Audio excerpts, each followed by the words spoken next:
크런치를 할 때 허리가 아프신 분들이 있다면 두 가지 움직임을 하고 있지 않은지 체크해 보세요. 첫 번째는 몸통을 너무 일으켜 세우는 경우, 상체를 너무 많이 일으켜 세운다는 의미는 팔꿈치로 무릎을 찍으면서 크런치를 하시는 경우가 대표적인 예로 들 수 있습니다. 팔꿈치로 무릎을 찍으면서 크런치를 하시게 되면 우리의 복부 중에 상복부뿐만 아니라 하복부까지 자극을 줄 수 있긴 하지만 허리 부분에는 스트레스를 너무 많이 줄 수 있기 때문에 크런치 운동은 상복부만 집중해서 운동한다고 생각을 해주셔야 합니다. 만약 하복부 운동까지 하고 싶다라고 생각하시는 경우엔 하복부 운동인 레그레이즈나 철봉에 매달려서 할 수 있는 행행 레그레이즈 같은 동작들을 해주시면 상복부 운동은 크런치로, 하복부 운동은 레그레이즈로 따로따로 운동을 할 수 있습니다. 두 번째는 바닥에 몸통을 붙이지 않고 바로 다시 일어나서 크런치를 하는 경우, 다 눕지 않는다는 것은 어떤 걸 의미하냐, 우리가 헬스장에서 흔히 볼 수 있는 싯업 보드에서 하시는 경우에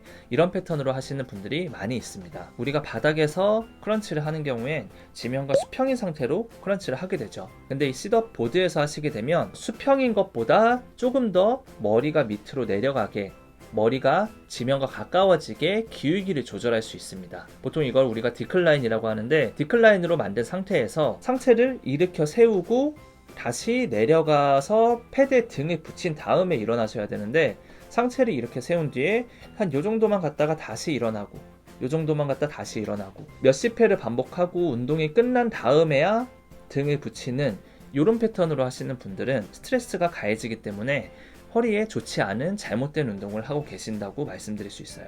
꼭 기억하셔야 되는 것은 우리가 어떤 운동이든지 간에 수축과 이완, 근육이 짧아지게 만들었다가 근육이 늘어나게 만드는 이 구간을 다 가져가야 된다는 겁니다. 디클라인으로 세팅한 상태에서 싯업보드에서의 움직임은 수축된 상태에서 이완이 충분히 일어나지 않고 바로 또 수축된 상태로 다시 수축을 하기 때문에 수축과 적은 수축, 수축, 적은 수축, 수축, 적은 수축만 반복하는 운동이 되게 됩니다. 이렇게 되면 우리가 목표로 하는 복부에 있는 근육들이 효율적으로 운동이 되는 것이 아니기 때문에 정확한 운동이 아닐 뿐더러 허리 부분의 스트레스만 더 많이 가해지게 됩니다.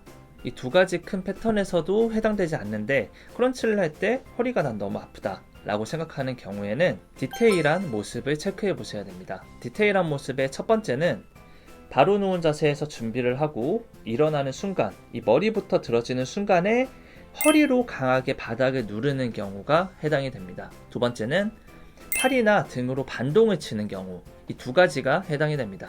첫 번째, 머리가 바닥에서 떨어지는 순간에 허리로 바닥을 강하게 누르는 경우는 사실 내가 혼자 운동을 할 때는 잘 인지할 수가 없습니다. 내가 바닥을 누르는지 안 누르는지 모르실 수가 있어요. 그래서 좀 추천하는 방법은 침대에서 한번 해보시는 방법을 추천해요. 내가 침대에서 크런치를 할 때 침대 스프링이 허리 부분에 있는 부분에서 더 많이 눌리는 느낌이 든다면 제가 조금 뒤에 말씀드리는 방법으로 크런치를 한번 해보세요. 그리고 두 번째, 팔이나 등으로 반동을 친다는 건 무슨 말이냐면, 우리가 체력장을 할 때 예전에 많이 보던 모습인데, 자, 이렇게 된 상태에서 바닥에 대고 팔꿈치를 폈다가 들어 올리고, 이런 식의 반동이나 아니면 배치기라고 하죠.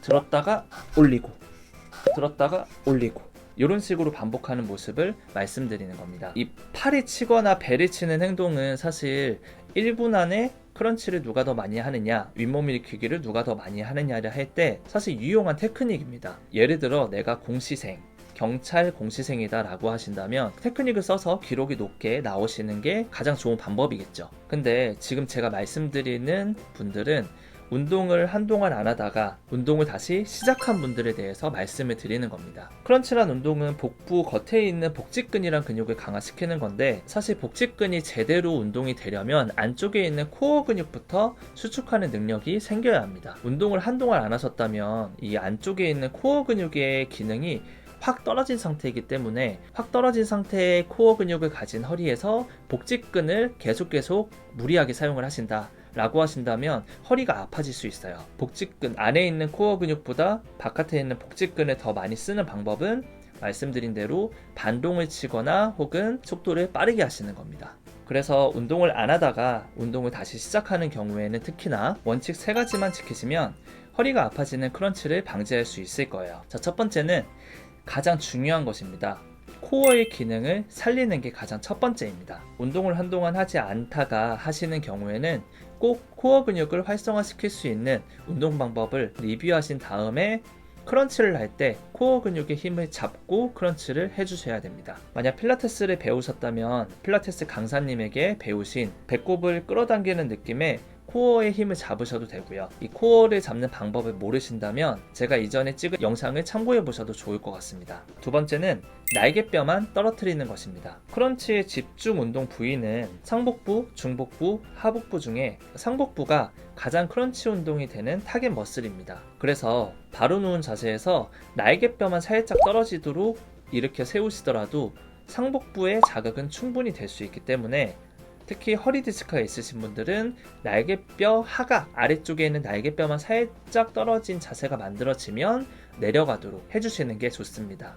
날개뼈가 살짝 떨어진 상태보다 더 일으켜 세우셔서 굳이 하복부, 중복부까지 자극을 더 많이 시키겠다 라는 움직임은 웬만하면 피해 주시는 게 허리 건강에는 더 도움이 되십니다. 자, 마지막 세 번째는 속도를 천천히 하기입니다. 운동을 처음 하는 회원님에게 트레이닝을 시켜보면 천천히 운동을 하는 것 자체가 굉장히 힘들다고 얘기를 합니다. 맞아요. 처음에 운동하실 때 특히나 천천히 움직임을 가져가는 건 굉장히 힘듭니다. 차라리 팔이나 등으로 반동을 쳐서 15개를 하는 게 천천히 움직이면서 10개를 하는 것보다 훨씬 더 쉽죠. 근데 빠른 움직임을 가져가면 우리 몸 안에 있는 체형 교정 혹은 통증에 도움이 되는 근육들은 활동을 적게 하게 되고요. 반면에 속도가 올라가게 됐을 때 겉에 있는 근육들은 더 활동을 많이 하게 됩니다. 그렇게 되면 겉에 있는 근육들의 밸런스가 너무 커지게 돼서 통증이 만들어지는 경우도 발생이 될 수 있어요. 우리가 허리에 좋은 필라테스 운동을 하는 이유 중에 하나가 이겁니다. 필라테스에서 강조하는 6가지 내지 7가지 원칙에는 속도를 천천히 하라는 것 꼭 포함이 되어 있습니다. 그래서 결론적으로 크런치 운동을 할 때도 마찬가지로 속도를 천천히 가져가시는 거예요. 제가 추천하는 방법은 올라올 때는 한 1초 정도에 올라오시고 내려갈 때는 3초 동안 버티면서 일정한 속도로 내려가시는 거예요. 하나, 둘, 셋, 다시 일어나기. 하나, 둘, 셋. 이런 식으로 크런치를 하시게 되면 허리에 문제가 생기는 크런치는 방지할 수 있을 겁니다. 꼭 기억을 해주세요. 크런치는 상복부 운동을 하는 것이기 때문에 이쪽 명치부터 배꼽 사이 정도가 다음날 혹은 그 다음날 됐을 때 알이 배기시면 아주 잘하신 겁니다.